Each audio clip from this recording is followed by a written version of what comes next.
लेकिन माता पिता को कभी सुख नहीं देता। पुत्र हो भी जाए, माता पिता को अगर पीड़ा पहुंचाए, कष्ट पहुंचाए, माता पिता से लड़ाई करे, झगड़े करे, मारे पीटे, तो फिर ऐसे बेटे का होना ना होना बराबर है, ना हो तो ज्यादा अच्छा। और जो सुपुत्र होगा महाराज, वो जिएगा तो कम, लेकिन आज्ञाकारी होगा, आपकी सेवा करेगा। ब्राह्मण ज्यादा बड़े प्रसन्न हुए, बोले महाराज कोई सुपुत्र दे दीजिए।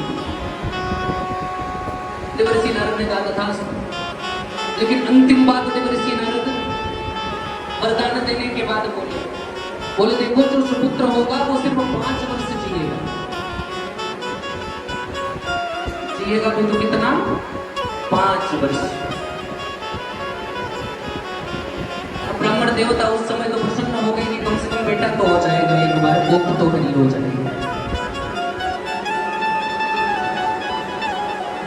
9 मास के बाद जब वो बालक जन्म लिया, जिस दिन से बच्चा जन्म लिया उस दिन से माता पिता के मन में चिंता हो गई, क्योंकि अब उम्र उसकी बढ़ेगी नहीं, उम्र घट रही है।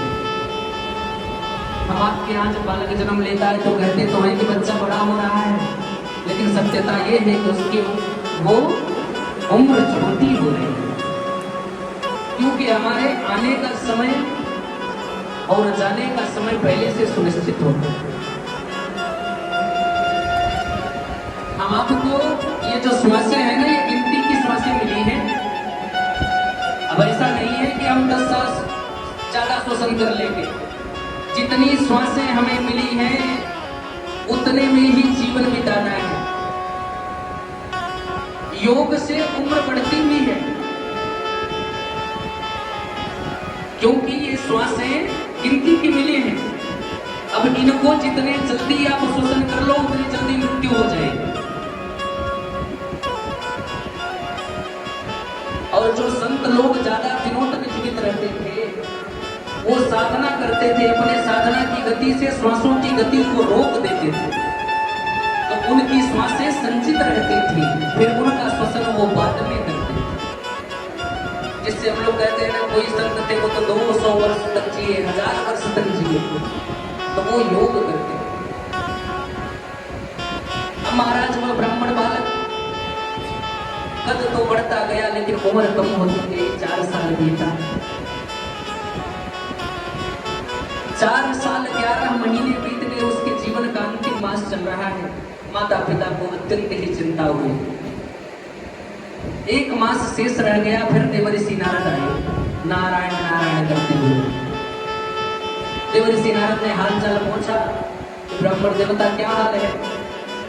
ब्राह्मण और ब्राह्मणी ने कहा, महाराज महाराज क्या बताना, हम तो बस 1 महीने की कहानी और है, इसके बाद तो सब राधे राधे हो जाएगा।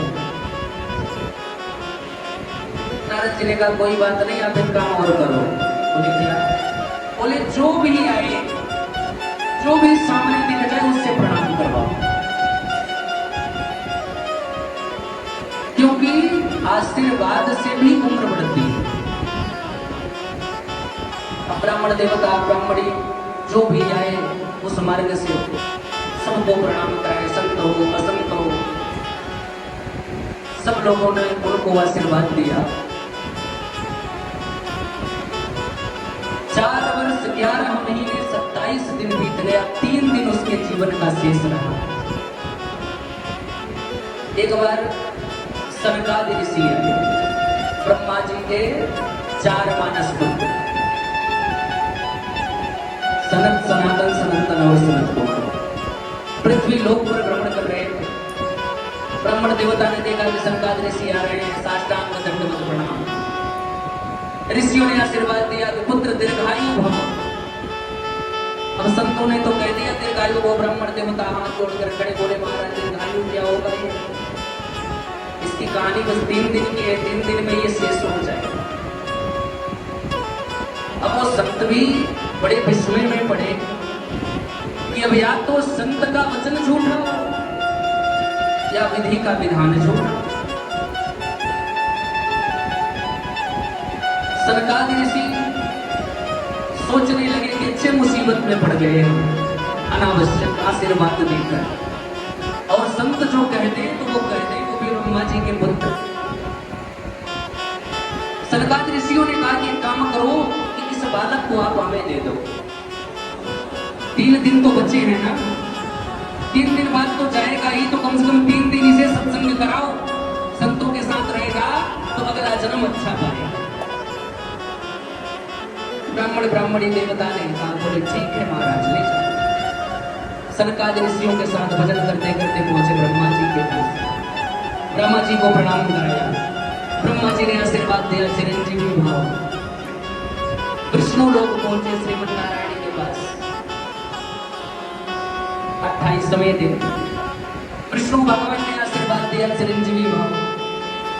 जीवन का एक दिन शेष रहा। 29वें दिन पहुंचे महादेव के पास। सनकादिक ऋषियों ने प्रणाम किया। सनकादिक ऋषियों को बाबा ने आशीर्वाद दिया चिरंजीवी भव। उस बालक ने भी प्रणाम कर लिया, लगे हाथ। बालक को भी कहा, पुत्र चिरंजीवी भव। अब महाराज सनकादिक ऋषि हाथ जोड़कर बाबा के सामने खड़े। बोले बाबा ये तो कल मर जाएगा और आपने चिरंजीवी भाव का आशीर्वाद दिया है, तो क्या महादेव का वाक्य झूठा हो जाएगा? बाबा में सोचने लगे कि ये तो सनकादिक ऋषि ने फंसा दिया मुझको। बोले बेटा अच्छा फंसाया तू, लेकिन कोई बात नहीं। अगर महादेव ने कहा है कि चिरंजीवी बहुत ही चिरंजीवी ही रहेगा,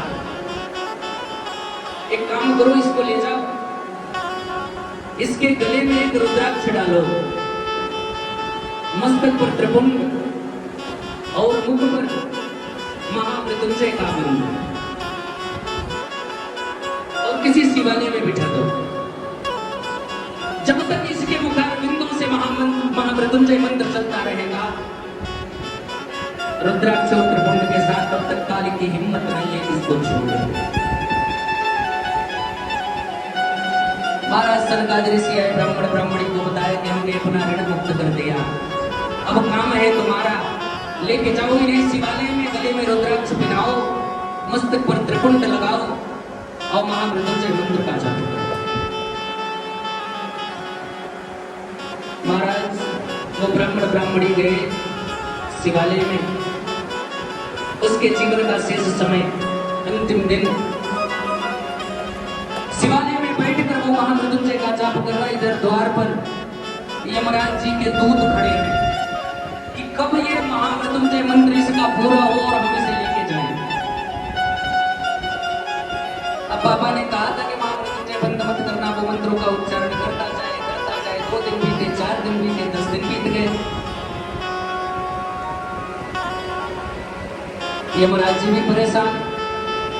बोले भाई ये महामृत्युंजय कर रहा है, इस समय पर ले जाना उचित नहीं है, लेकिन अब तो प्रकृति के नियमों के विरुद्ध कार्य हो रहा है। काल देवता आए और मंदिर से उसको उठाए और लेकर जाने लगे। उसी समय पर देवाधिदेव महादेव के 2 रुद्रगण आए और काल देवता को उनके साथियों को मार करके भगा दिया। काल देवता पहुंचे यमराज जी के पास, बताए महाराज महादेव के गण उनको आने नहीं दे रहे हैं। यमराज जी स्वयं उस ब्राह्मण बालक के साथ महादेव के यहाँ कैलाश पहुंचे। बाबा से कहते हैं कि महादेव ये आपके रुद्रगण जिसे ले जाने से रोक रहे हैं। बोले भाई रोकेंगे ही, क्योंकि वो इस समय पर महामृत्युंजय कर रहा है, उसके गले में रुद्राक्ष है, मस्तक पर त्रिपुंड है। इस समय पर तुम्हारी हिम्मत नहीं है, उसको छोड़ो और फिर तुम्हारा समय तो गया। बोले महाराज क्या आप प्रकृति के नियमों के विरुद्ध जाओगे? बाबा ने कहा कैसे नियम के विरुद्ध जाऊंगा? बोले महाराज इसकी उम्र तो 5 साल ही थी, अब तो 5 साल 10 दिन बीत गए, अब तो प्रकृति के नियमों का उल्लंघन हो रहा है। नियम तो आप लोगों ने ही बनाया है। बाबा ने कहा बेटा ये मनुष्य वाली गिनती से 5 साल नहीं, ये महादेव की गिनती से 5 साल जिएगा 5 साल ही, लेकिन इसकी गिनती बाबा के वर्ष से होगी। और बाबा का वर्ष कितना होता है? 100 बार चारों युग आते और जाते हैं, तब एक ब्रह्मा की बदली होती है। और जब 10 ब्रह्मा बदलते हैं तब महादेव का एक दिन होता है। अब बोले जब गिनती कर लो, मेरे दिन के अनुसार इसका 5 साल देख लो, कितने दिन तक ये जिएगा, इसके बाद लेके जाना। ये महाराज जी भी हाथ जोड़कर खड़े बोले, बाबा तुम्हारी लीला बड़ी परम्पार है, अब क्यों तुम्हारा 5 साल होगा, क्यों ये जाएगा? आज भी वो ब्राह्मण बालक अमर है। तो अगर भाग्य की रेखा मिटाने की शक्ति किसी में है तो सिर्फ महादेव में, क्योंकि भगवान भाग्य की रेखा को मिटाने की सामर्थ्यता सिर्फ महादेव के अंदर है, इसके अतिरिक्त किसी के पास। मां देवी सती बाबा से कह रही कि बाबा मेरे भाग्य की रेखा कब बदलोगे? महादेव ने कहा सती एक काम करो, प्रतिदिन तुम शिवालय जाओ, बिल्व पत्र के साथ जल अर्पण करो, और जब जल चढ़ाना तो शिवलिंग को अपने दोनों हाथों से स्पर्श करना, तो जिससे जो तुम्हारे भाग्य की रेखाएं उल्टी सीधी है वो सही जगह पर सेट हो जाए, फिर तुम्हारा भी मोक्ष हो जाए। कहने का तात्पर्य, कभी भी हम शिवालय जाएं, शिव जी को जल चढ़ाएं, बिल्वपत्र चढ़ाएं, तो पहले दोनों हाथों से शिवलिंग को खूब अच्छे से नहलाएं, धुलाएं, साफ करें। इससे क्या पुण्य होता है कि हमारे जो हाथ में लकीरें होती है ना, भाग्य की रेखा, ये जो थोड़ी बहुत इधर उधर रहती हैं तो महादेव सही जगह पर सेट कर देता है। लेकिन भक्त भी बड़े चालाक हैं। बाबा के यहाँ जाए, थोड़ा सा तो लेते हैं चंदन, रुपए का भी नहीं, थोड़ा सा चंदन चढ़ाएंगे बाबा को। 3, 5, 7, 10 बिल्वपत्र, 1 बिल्वपत्र चढ़ाए, थोड़ा सा दूध भी ले जाएंगे, वो भी थोड़ा सा, जितना चढ़ा सको ज्यादा ना हो जाएंगे। पानी सिर्फ फ्री का है, 10 बार डालते है ना, और जाते ही पूजा तो करें, सिर्फ 5 से 10 रुपए का प्रसाद चढ़ाए, इससे ज्यादा नहीं चढ़ाते हैं भगत लोग, है ना। और लिस्ट कितनी बड़ी पकड़ाते हैं बाबा को कि बाबा ये देख, मेरा बच्चा लग जाए, मेरे आदमी का काम लग जाए, मैं बीमार हूँ, मेरे सास के घुटनों के दर्द ठीक हो जाए, मेरी दवाई जो चल रही है ये ठीक हो जाए, मेरा ये हो जाए, मेरा वो हो जाए, बेटा नौकरी लग जाए, बहू बात मानने लगे, पोता पोती हो जाए, उनकी शादी हो जाए, दुनिया भर का लिस्ट पकड़ा। बाबा बावला थोड़ी है कि तुम्हारे 10 रुपए में 10 लाख का काम कर देते,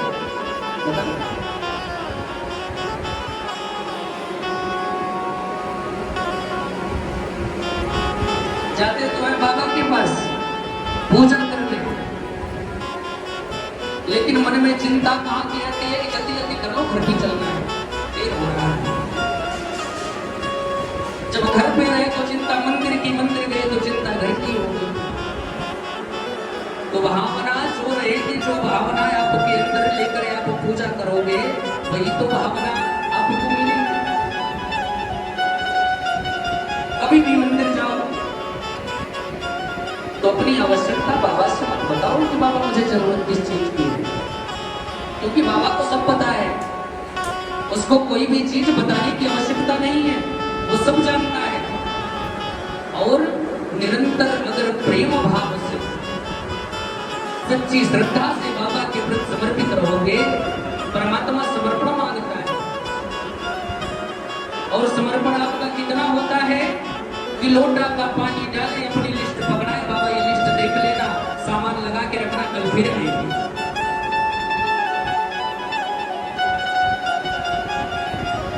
इतनी ही उनका भाव होता है। लेकिन भगवान सच्ची श्रद्धा के भूखे होते हैं, भावनाओं के भूखे होते हैं। और भावना तो घर पर लगी होती है कि बाबा आए तो मंदिर है, लेकिन बेटा कहीं खेलने न चला गया हो, आज संडे है। अब सोमवार का दिन अगर आ जाए तो मान लो कि बड़ा काम आ गया, जल्दी सवेरे उठना, पूरा काम सुलटाना, मंदिर जाना, मंदिर से आकर फिर से बच्चे को तैयार करना, स्कूल जाना, दुनिया भर का। देखिए एक बात बता रहा हूं, महादेव के प्रति प्रेम जरूरी नहीं कि शरीर से हो, भावना से जुड़ो। ये जरूरी नहीं कि सवेरे सवेरे उठो और पहुंच जाओ शिवालय, हर हर महादेव। लेकिन मन हो घर में कि बच्चा स्कूल के लिए लेट हो रहा है, पूरे काम से सुलट जाओ, आराम से बाबा के पास जाओ, 1 मिनट 2 मिनट का टाइम दो, महादेव के पास बैठो, बाबा से वार्तालाप करो। और जब भाव से जुड़ोगे, भावनाओं से जुड़ोगे, कभी करके देखना, वर्ष में 3 बार एक ऐसा समय आता है जबकि अष्टमी के दिन सोमवार पड़ता है। अष्टमी के तिथि के कोई सोमवार का दिन पड़ता है। कभी भी तिथि अष्टमी हो, दिन सोमवार हो, तो एक समय आता है रात्रि में 9:15 बजे का, रात्रि में 9:15 बजे का टाइम हो, जबकि देवादिदेव महादेव अपने परिवार के साथ विराजमान रहते हैं। जहाँ गणेश भगवान, कार्तिकेय भगवान, माता पार्वती पूरी परिवार के साथ बैठते हैं। 9:15 बजे एक समी पत्र लेके जाओ। समी जानते हो आप लोग, समी का पत्ता महादेव को चढ़ता है। समी पत्र लेके जाओ और बाबा को अर्पण कर दो। और उस समय पर अपना नाम और गोद बोलकर बाबा से कहना कि बाबा देख ले मेरे भाग्य में क्या है, थोड़ा इधर उधर हो तो देख ले। उस समय की लगाई गई अर्जी बाबा अवश्य स्वीकार, क्योंकि हर काम का एक सुनिश्चित समय होता है। जैसे विचार करो कि हमारे घर के सुनिश्चित समय है, उठना है, झाड़ू काटना है, बारी काटते हो ना, बर्तन धोने, स्नान करना है, भोजन बनाना है बच्चे को, तो ये सब का समय सुनिश्चित है। अगर बच्चा 9 बजे स्कूल जाएगा तो जाएगा, 9:15 बजे लेट हो जाएगा उसको। कथा का समय सुनिश्चित है कि 1 बजे व्यासपीठ प्रारंभ हो जाएगी, तो ये समय सुनिश्चित है। अब अगर टाइम को आप पहले आ जाओगे तो भी वो नहीं मिलेगा, बाद में जाओगे तो भी वो नहीं। तो इसलिए महादेव के पास भी जब जाओ तो उनके समय सुनिश्चित है। और ये समी पत्र का उपाय शिव महापुराण में अंकित है। माता भगवती पार्वती जी ने महादेव को प्रथम बार समी पत्र चढ़ाया था। समी पत्र चढ़ाने मात्र से महादेव सारी इच्छाओं की पूर्ति करता है। बाबा सारी इच्छा